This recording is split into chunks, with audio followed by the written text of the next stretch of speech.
I'm Meghan Leigh, And I'm Nicole Danielle. and this is Romance on the Rocks, where two bookish biddies imbibe. Welcome. Welcome. It's our first books of the season. It is. It is. And we're going political. Right. And today we did have the inauguration.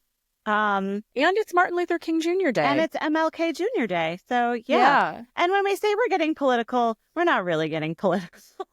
No, not in that sense.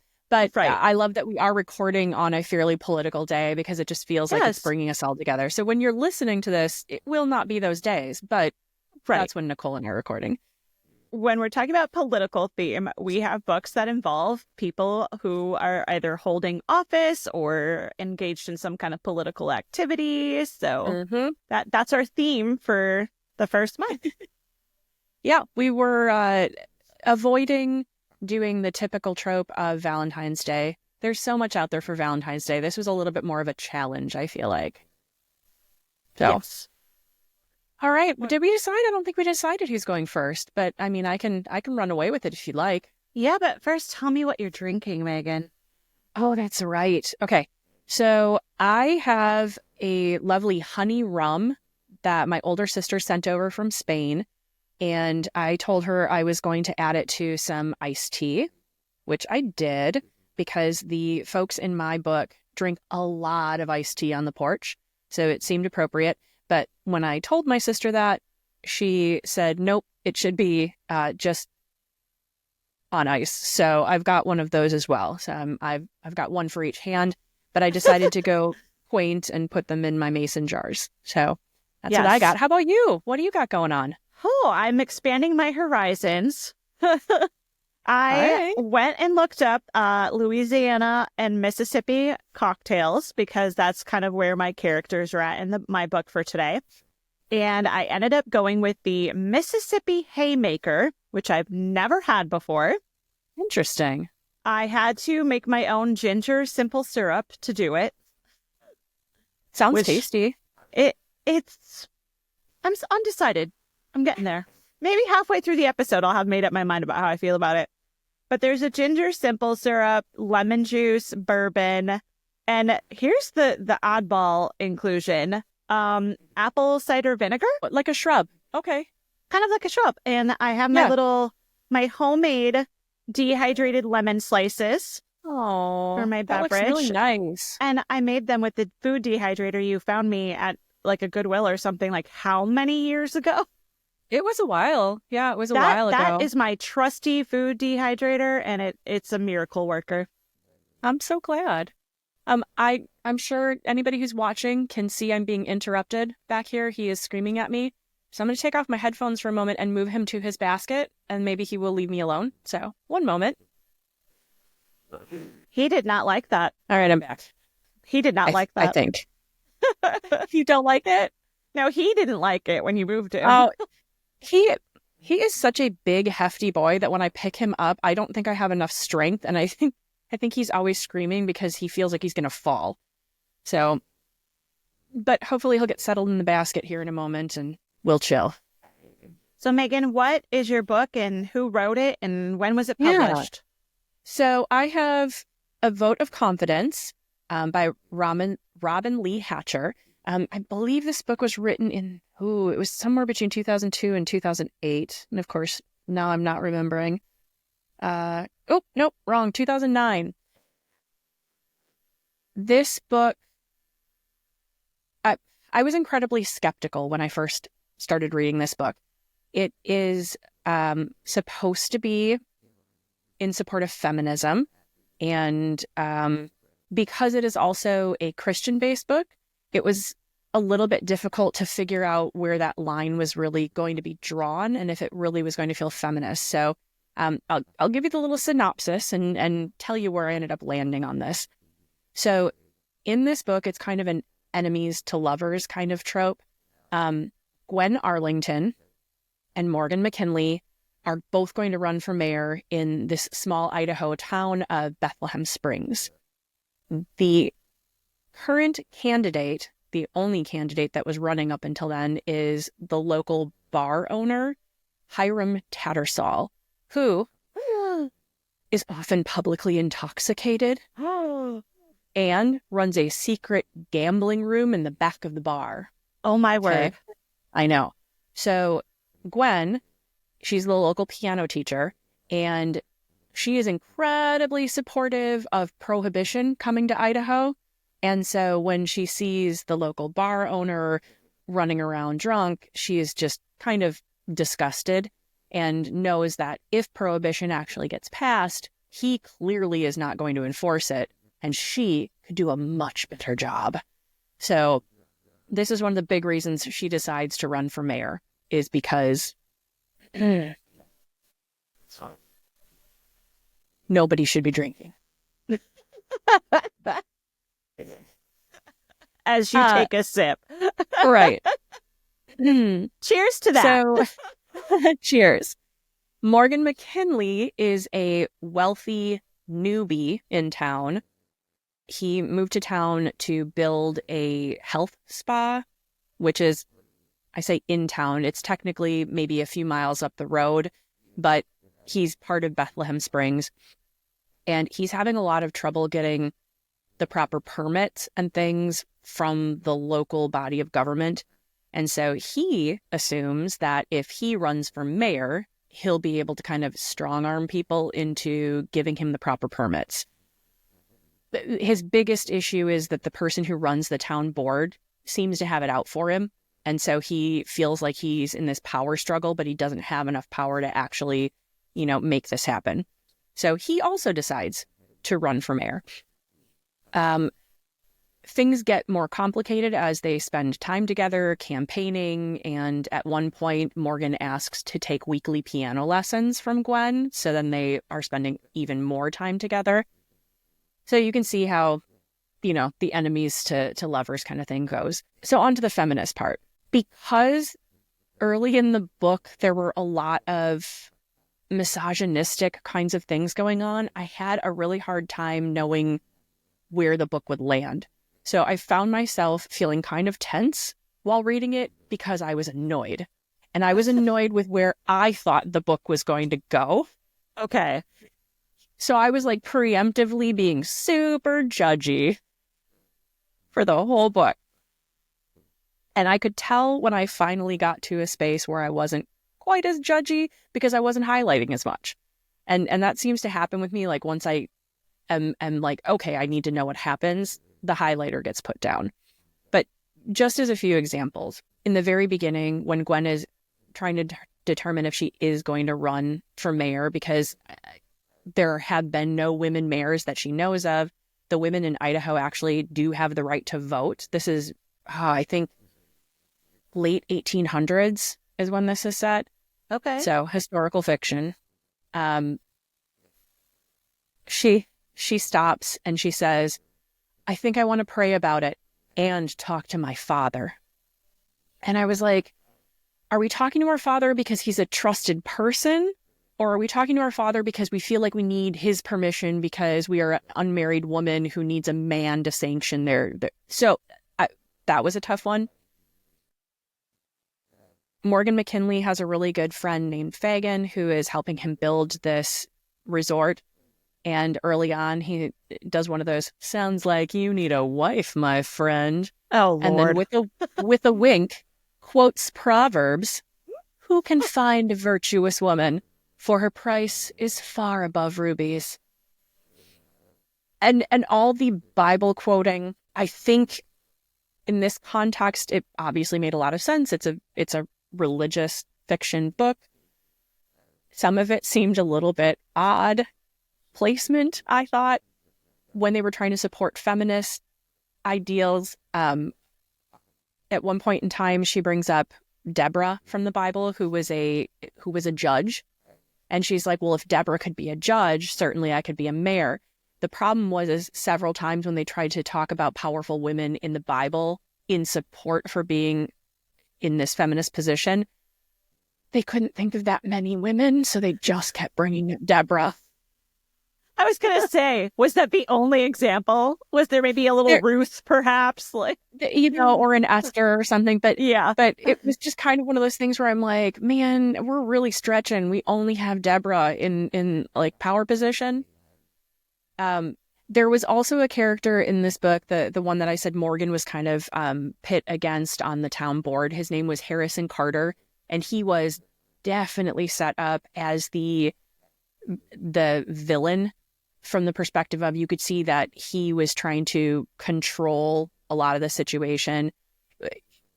Quotes from him, things like, with proper guidance from men who do have experience, I'm sure you would do well for our town.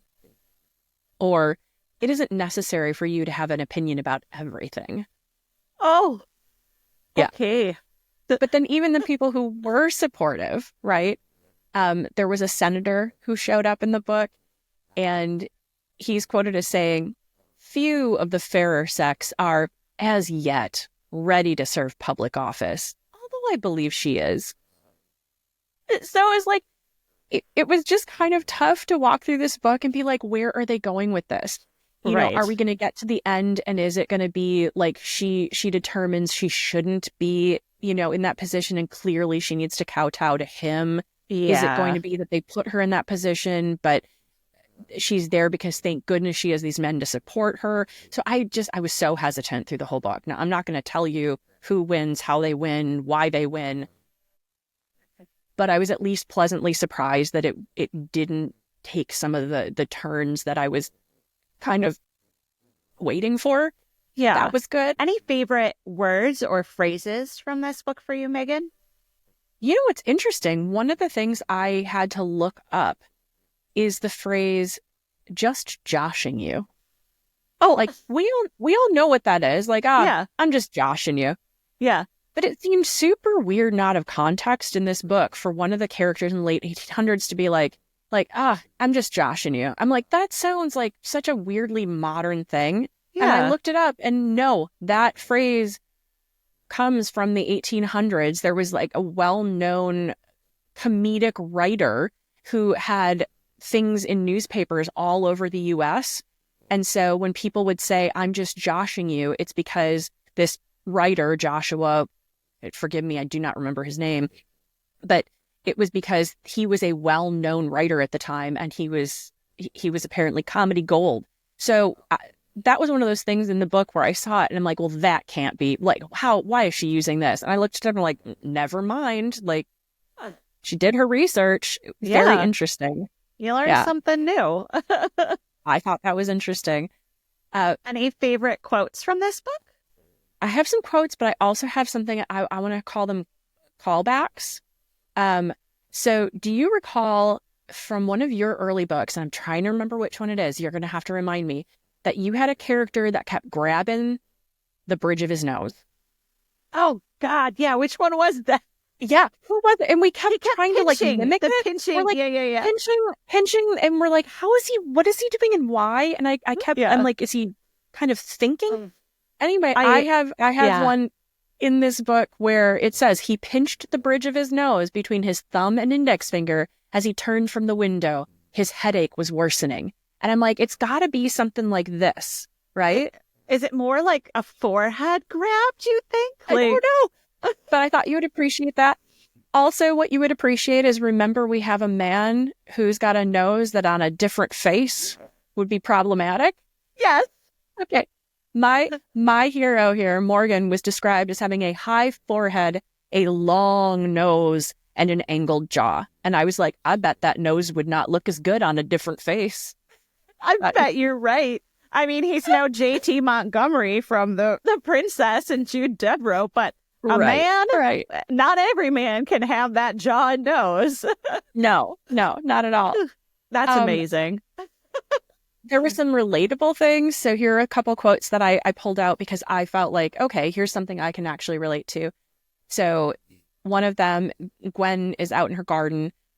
As much as she disliked weeding, the task did provide time for praying and about thinking through matters that bothered her. And I'm like, yeah, that's very meditative. So I liked that. The other one, she was supposed to go to a dinner party that she wasn't really feeling. She could crawl into bed with a cup of tea and a good book and forget about making small talk with strangers. She's just like, peace out. So I liked that as well. Yeah. There was some really nice consent.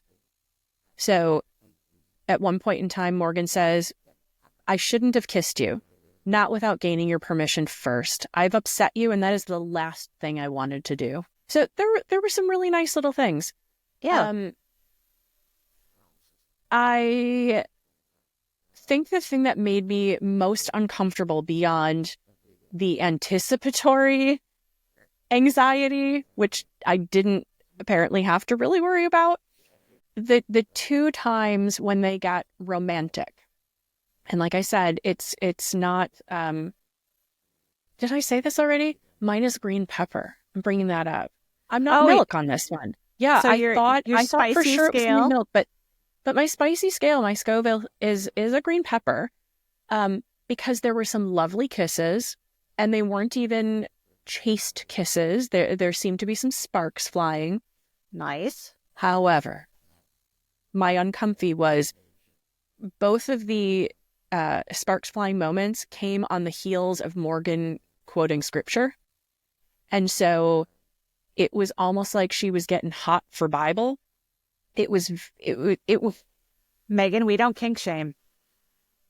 No, I know, but it made me uncomfortable. And I kept looking at this going, I know there are going to be people out there that are going to be like, absolutely, that is so what would do it for me is this big, strong, manly dude, quotes some scripture. They're going to be like, and that's kind of what it was in this book. Like he goes and he quotes scripture and she's just like, and then they kiss. And I'm like, that is so not what would get me going, that it was just like, here.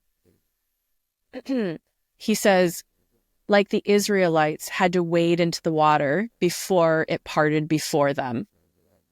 So that's him quoting. And let me see if I got it here. Gwen felt her body sway toward him, as if drawn by an invisible cord. Morgan lifted his hands and lightly grasped her by the upper arms. Her heart hammered, blood pulsing in her ears, breath shallow and quick. Because he talked about the Israelites. Maybe she's feeling the power of Moses. I don't know. Yeah. Exactly. And then a couple chapters later, Gwen felt the skin on her arms prickle as Morgan quoted the familiar verse from Romans. So it was a little much for me. However, I could appreciate that this would definitely be for someone.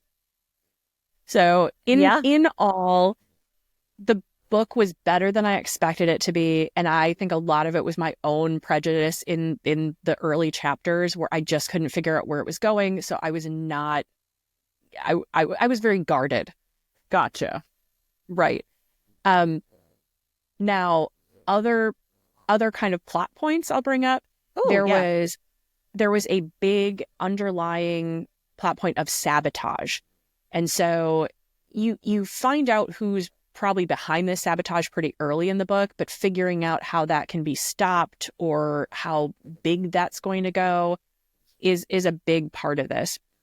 So there's kind of a mystery going on.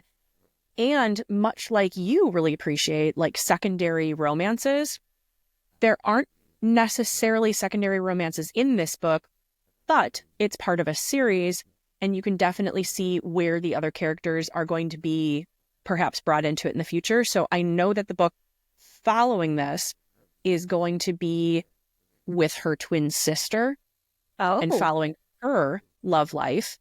And I can see that there also would be perhaps Morgan's younger sister who was visiting town could be brought into another book.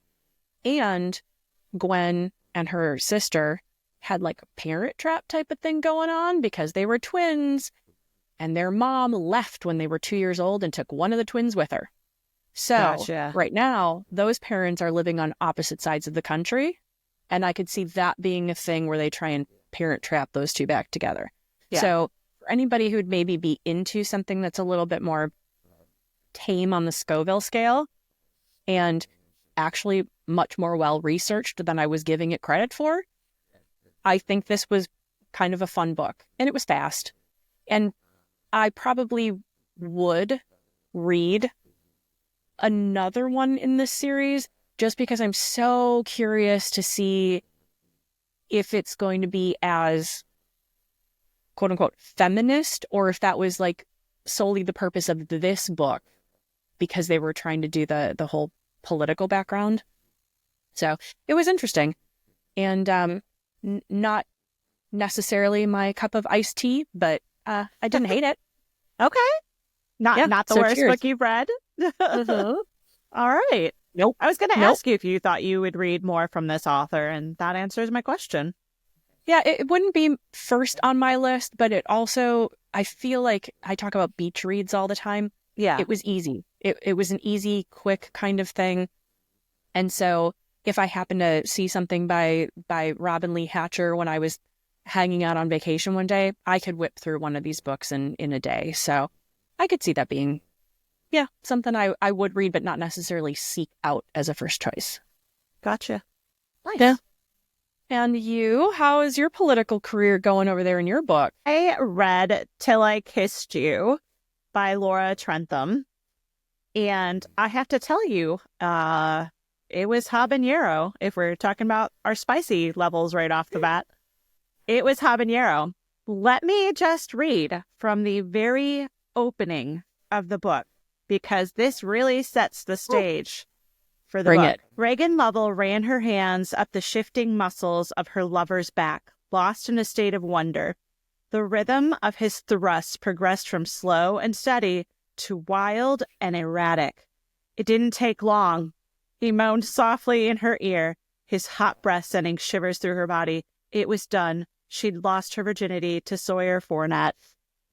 That was the opening of the book. Straight up. Just diving right in. That is such the opposite of what I read. Right. So yeah, that's page 1. First paragraph in his truck bed. Just bring it on in. Wow. So just a little background on the characters. We have Regan Lovell, who is currently the mayor of Cotton Bloom, which is on the Mississippi side. And she owns an interior design business. Then we have Sawyer Fournette, who is the parish commissioner of Cotton Bloom on the Louisiana side. So same town, essentially, but opposing state lines type of thing. Mm-hmm. And we're, after that initial introduction to our two main characters, we Quite an spark introduction. ahead 11 years to their current adult life, where he's the commissioner, she's the mayor, and they do not get along, which adds to the whole storyline, essentially. But how they originally met was in high school. She was a cheerleader, he was on the football team, and they were on the opposing high school sides. And he was so busy checking her out while she was rah-rah-rahing that he got a concussion and injured himself on the football field. Ooh, okay. Yeah. And it was just love from there, apparently. So they started running into each other at field parties, and, the romance just kicked off as it does in high school at a field party. Mm-hmm. And so they started dating from there. She's from an affluent family, and he was raised by his older brother after their parents died. So essentially they're orphans, but he didn't have to go to an orphanage that doesn't exist in this time frame. A 1970s orphanage. A 1970, yeah. 2016 contemporary. So he was raised by his brother in their trailer. Pretty poor, but neither one of them cared about their respective social standings or class. They just really hit it off and loved each other's personalities and obviously had the hots for each other. Mm-hmm. And their relationship stayed strong through high school, and they had plans to continue dating all through college, and then shit hit the fan. So she would always getting nagged by her mother. And her mother really pushed for her once she went to college to be like, you should take some time to embrace your young adult life and not be committed in a relationship. You should, focus on school and your adult life and your options and that type of thing. So she did listen to her mother and she broke up with him. And then she immediately regretted it. And so she went to his college dorm to try to get back together with him and say, I'm sorry, that was the wrong way to go. Well, she walks in on him naked with some other chick. And it was only like one day of the breakup. And I realized there's the whole Rachel Ross thing from Friends with like, we were on a break, whatever. Technically, yeah, but I do feel like, 24 hours, dude, you had to like jump in bed with another chick right away? That's a little extra. That's how some people find comfort. This is true. He was mourning. Something. But she caught him like that, and then she was like, nope, you broke my heart. I never want to talk to you again. And then 11 years later, where we're at with the story. Okay. So the gist is, as mayor of Cotton Bloom, she's trying to revitalize the downtown, bring more economy, business, tourists, that type of thing in. So she's entered into this contest for this Southern magazine that will give them money to revitalize downtown or whatever their project is. And so she's going to host a tomato festival in the town. A tomato festival? A tomato festival. Yes. And that's her big idea, and she's really pushing hard for it. Well, it turns out that Sawyer, on the Louisiana side, is trying to do a crayfish festival because he also wants the prize money, because he wants to revitalize basically their parks and rec department.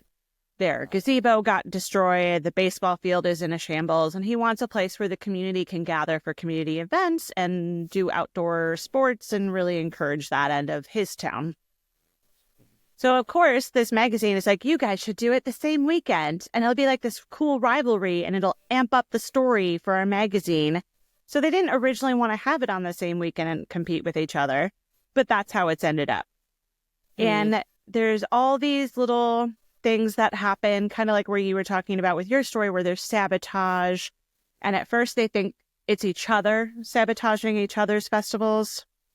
And then they realize, no, it's somebody else altogether because somebody's sabotaging both their efforts. And so that's kind of where things start to rekindle for the romance, because they decide they're going to solve and figure out who it is together. And then along the way, they realize they both still have the hots for each other, and they're rekindling their romance. But, Meghan, there's some classic problems that we often see in romance stories. Communication. I was just about to say, may I interject with communication? Always interject with communication, because it's definitely a problem here. They have huge communication issues. And honestly, it turns out that this whole thing where she found him in college with this girl really could have been explained with some communication. And it turns out he didn't cheat on her. Yeah, I know. So there's that problem with the whole communication thing. And then there's some other issues where they have another classic problem. Can you guess what it is, Meghan? Oh, Lordy. Another classic problem. If it's not communication. I don't know. Help. Jealousy? Oh. No. Okay. Yes. Yep. Our favorite two things. Communication and jealousy. Jealousy can F right off. I mean, seriously. Right. Okay. So it's kind of getting in the way. And then the other problematic factor in them getting back together fully is her mother, who is just still sowing the seeds of doubt and trying to be controlling and manipulative, and still doesn't think Sawyer's good enough. I feel like in several of the books we've read, it tends to be a mom that's the problem parent, not a dad. And I do find that interesting. The book I just read, of the two parents, I would say the mom is the problem parent. And then in that Charming Texas book that I read, the mom was a tough character. What is it with that? I'm starting to wonder if these authors have mom issues. Or if we've always been so much more involved with our mothers, it's just easier to define those problems. Right. You know, I don't know, but that's interesting that, we've got some mom issues. All right. Get out of there, meddling mom. Yeah. Beyond that, there's really nothing keeping them from being together. They definitely still have a strong physical romance. They're remembering a lot of fond memories from their youth. They start having some very hot moments again, and this is where the habanero is still riding strong through this book. They have an encounter on her living room wall, and I was like, damn. And then they have an encounter in a closet, like a storage closet or something, in one of the local business. Yeah, it's just, yeah. In a local business? Yeah. Oh, Yeah. they're going to get fired from their jobs. Right. I'm going to leave it at that because I don't want to spoil the rest of the book. I just want to touch on a few things that I loved about this book and a few things that I found challenging.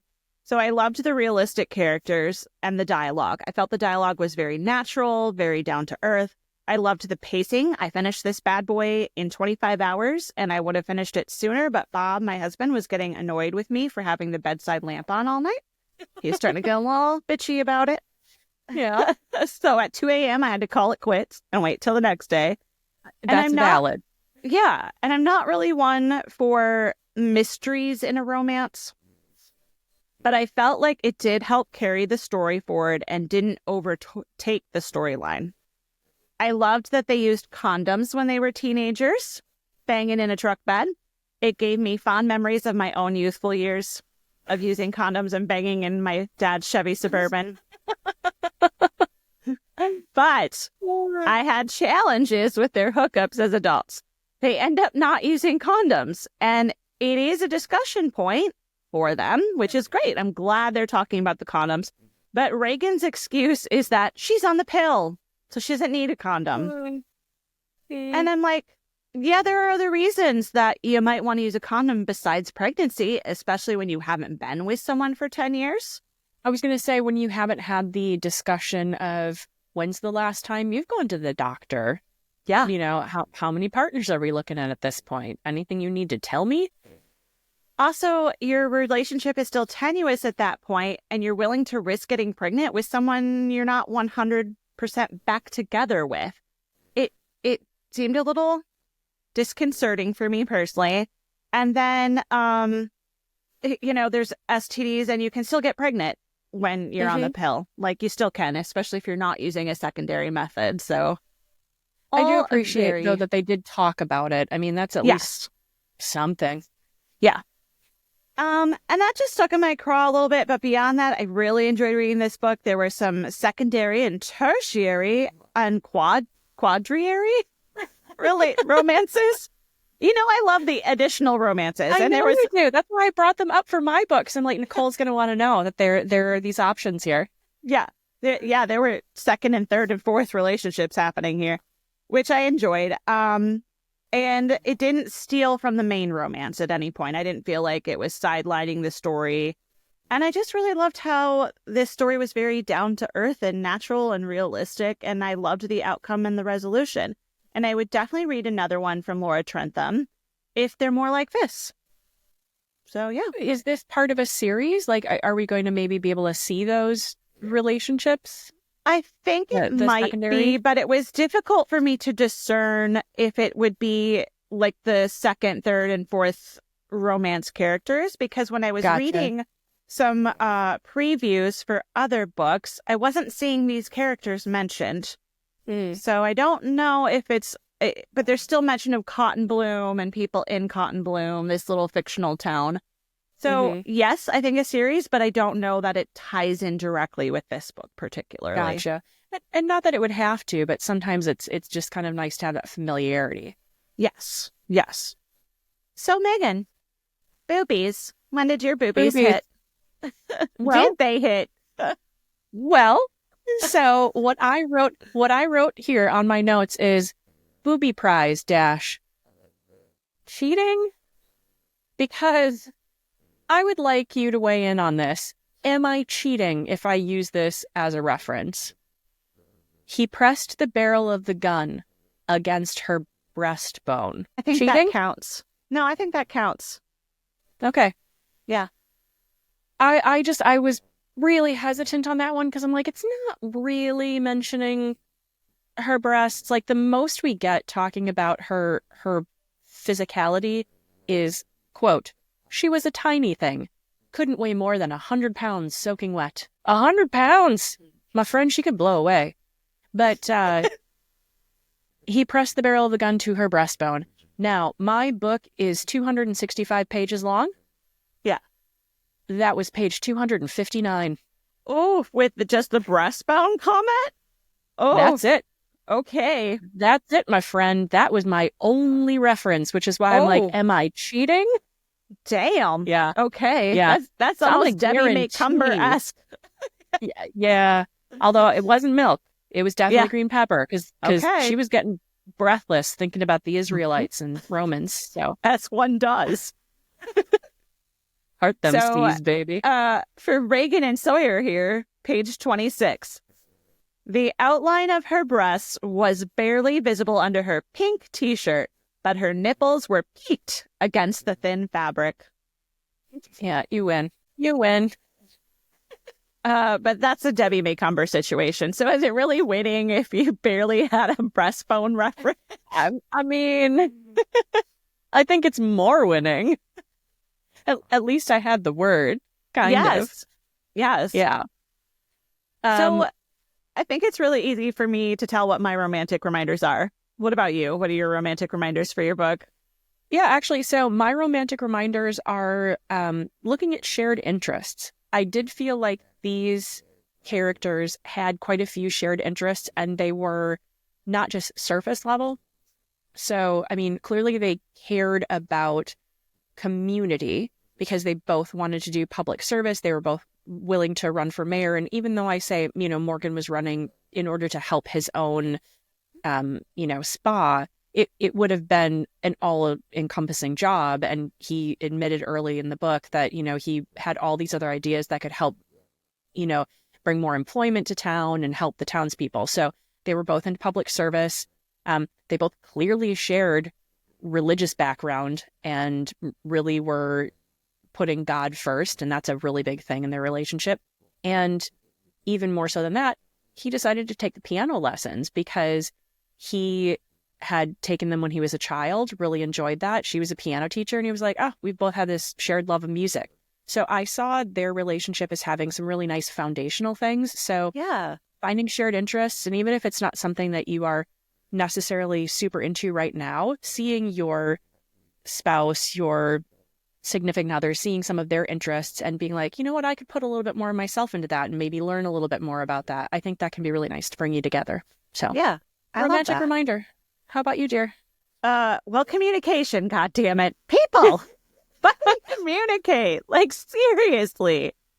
I feel like that could just be the underlying one for every single book. We could put that as just like number one, and then we have to have like a secondary. And that's exactly what I have in this situation. But I have to say, I really feel, despite the whole college thing, that the communication problem didn't need to be a problem in their adult life, like in their later years. I felt there was enough going on with the battling of the events and, different things that were going on with the sabotage. I felt like that was enough to kind of keep the story going and have action happening.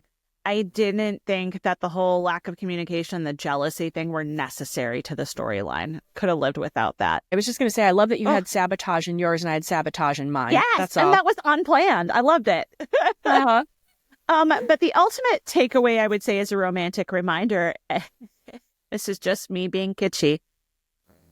Look for those clandestine moments, whether it's in a storage closet or the bed of a truck or against the living room wall. When the mood strikes, seize the day. Sorry, storage closet. You're the one who was talking about like dirty bath water in one of your previous books, and now you're all about storage closets. I don't know, girl. You gotta try and figure out what you're looking for here. Dirty mop water? I'm not sure. I mean, I wasn't loving it. I was just like, damn, they'll go at it anywhere. Well, I love a good mystery in these books. I like having something else going on because I need that draw aside from just the romance. So like I love the fact that you had the sabotage.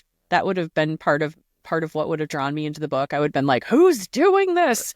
Who wants to ruin my tomato festival? No, not the crawfish. Right. Yeah.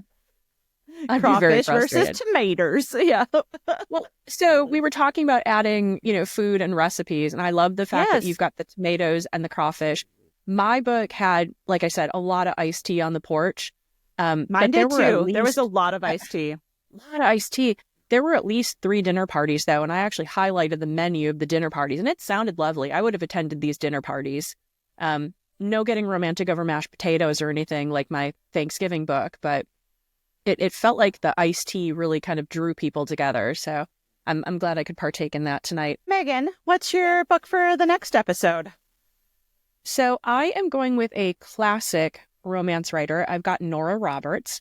Ooh, I've we're never finally read any hitting the Nora Nora. Roberts. Yeah. Yeah. So this will be new for me. I am doing one of the books in the McGregor series, and this one specifically because, again, we're oh so political. This one features a senator. So I believe mine is Alan McGregor. Creative, compelling, unconventional. Shelby Campbell was unlike any woman Senator Alan McGregor had ever known. The politician found himself falling in love with the spirited beauty, though she kept him at arm's length. But Alan was determined. Nothing was going to keep him from getting what he wanted. Not even the centuries-old feud between the McGregors and the Campbells. So, sounds like another maybe enemies to lovers sort of thing. Yeah. But yeah, I've got a so. senator in mind. So I'm going up the food chain. I'm going from mayors to senators now. Oh, just climbing up that political ladder. I'm going to keep going. Yeah. All right. How about you? So I'm returning to Shady JD. Janet Daly. A little Janet Daly, and this time we're hitting up Michigan. Ooh, Michigan. Michigan. So this one is are called... Are you in the main body of Michigan, or are you in the UP? Because well, that could be I have not started reading this. I will have to find out. All right. Enemy in Camp is the title of this one. The perfect way to ruin a holiday. Victoria Beaumont was looking forward to relaxing on Do you say Mackinac or Mackinac? It's Mackinac. That's what I thought. Mackinac Island at the family's summer home. But all thoughts of relaxing fled when she discovered that her father Charles had invited Dirk Ramsay. His ruthless newspaper articles threatened to damage Charles' political career. Perhaps if Dirk got to know the Beaumonts better, he would change his views. Victoria didn't want to know him better. True, Dirk Ramsay was the most attractive man she'd ever met, but any interest he showed in her was purely for the sake of journalism. Oh, man. Dude, you got Michigan, journalism, Mackinac Island, and enemies to lovers. Yeah. This sounds golden. Yeah, well, we'll see. We never know with Janet Daly how it's going to go. It sounds promising. That's all I'm going to say. It does. I like the storyline. Although the name I'm excited to read about Michigan and see what foods she brings up. Will there be pasties? Will there be... Pasties, pasties, my girl. Come on now. Pasties go on the tatas. No. Just saying. Don't mislead these people. And a good pasty's got to have rutabaga. If it doesn't have rutabaga, oh yeah. It's not a real classic pasty if it doesn't have rutabaga. I know. What else do they eat in Michigan? Blueberries? I don't... No, there's a lot of blueberries. Yeah, but what's Michigan's food? What's Michigan's food? I have no idea. I mean, I'm giving pasties to the UP. That's not like the mainland. I definitely think that's more a UP thing. Yeah. Yeah. I don't know, because I'm a UP girl, so the mainland of Michigan, I'm gonna let you discover that one. I mean, the number of times I've gone camping in the UP, I was camping. I didn't partake of the foods of the wilds of Upper Michigan. Oh, there's so much good except for stuff the Culvers, you know? That doesn't count. And I've been to mainland Michigan as well because my dad is from Grand Rapids. But that was when I was so little. I don't remember what the hell we ate when we were there, you know? I didn't really think about the fact that you and I both have like those Michigan roots, because my family, all on my grandfather's side and my mom's side, grandma and grandpa, They're all from like the upper Wisconsin and Michigan Peninsula part. So I've got a lot of folk up there. I'm convinced we're related somehow in like 30th cousins or something. We probably are, because I think we've already discovered some sort of last name that was in common. But yeah, we haven't found the link yet, folks. So for now, no. Yeah. I think I like that we did the political theme for February. I think it made it fun and different. Yeah. Instead of the traditional Valentine's blarney. Mm-hmm. And I'm excited, though, even more for March with the Scots and the Irish. Yep. I'm ready for it. Did I actually settle on my other book? I can't remember, because weren't we doing the same author? Yes, and you had it narrowed down to 2 and you needed to pick still. I don't think I picked. I'm going to have to figure that out, because that's coming up soon enough. But first, I've got to get through my McGregor. And because this book has technically 2 books in one, you were correct. I've got 2 books in here. If I love the first story, I can just keep going and get a second one out of it. Yeah. Mm-hmm. I also scored recently. I went to good old Popper's Secondhand Books in Clayton, North Carolina, one of our favorite little bookshops. Mm-hmm. I grabbed 2 Christmas books, though, and they're not just like one Christmas book per book. It's like multiple Christmas stories by multiple authors in each book. So I'm excited. I'm getting like 4 or 5 Christmas stories out of each book, and I feel like I'll be set for the next 8 Christmases. So I feel like you'll read them so much faster than that. We're just going to have to find, more things to throw on the pile.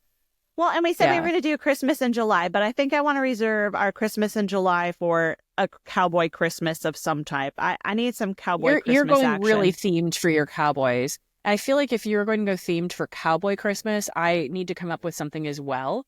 Like, I don't know that I want to also do cowboy, but I feel like I need to do something. So yeah, I'm gonna have to do some searching. We'll see what I come up with. For sure. And then I'm super excited because next week we have an interview scheduled with an author that we both really like. And I can't wait. I'm excited. Did you see I added more questions? You need to send those to her. I did not see that, but I will get that to her. And I am bummed, though, Meghan, because we both really enjoy her writing and her books. And I have been trying to find me one of her books, which is why I went to Popper's. Nothing at the library. Nothing from one of our affiliates, booksellers. And I'm just like, people, you need to discover this author. She's amazing. And there needs to be more of her books in print. More books. More books. We demand. Bring on the book. Yeah. Or she just needs to write us books, especially. I don't. No, I'm not that much of a diva. No, but there needs to be more. Yeah. I'm excited for it. Like I said, I added some questions, and I'm really, really excited to kind of get down to the brass tacks on that one. So me too. It's our first author interview. I'm so excited. I know. It's gonna be good. All right, should we sign out? I think we've covered everything. Yeah, I think so. Yeah, I don't think I have anything else to add. Just one more thank you to my sister for this. It's really very good, this honey rum. And I decided the Mississippi Haymaker, it's legit. I enjoy it. Oh, really? Yeah. You didn't seem to like that first sip. Has it grown on you? I think it was too sweet initially because of the syrup. I don't usually do like syrups and I usually skip sugar if a drink recipe calls for it, but I'm enjoying the ginger nature of it. Yeah, I like a good shrub. I feel like there's something about that. It's almost like having kombucha, so I do like that. All right. Well, kids, thank you for joining us today for Romance on the Rocks. Please like, subscribe, and follow. And if you are a hopelessly romantic fellow bookish biddy like us, think about giving us a review on Apple iTunes, Spotify, YouTube, wherever you catch your podcasts. Your support really means the world to us. And until next time, just stay safe and know that you are loved.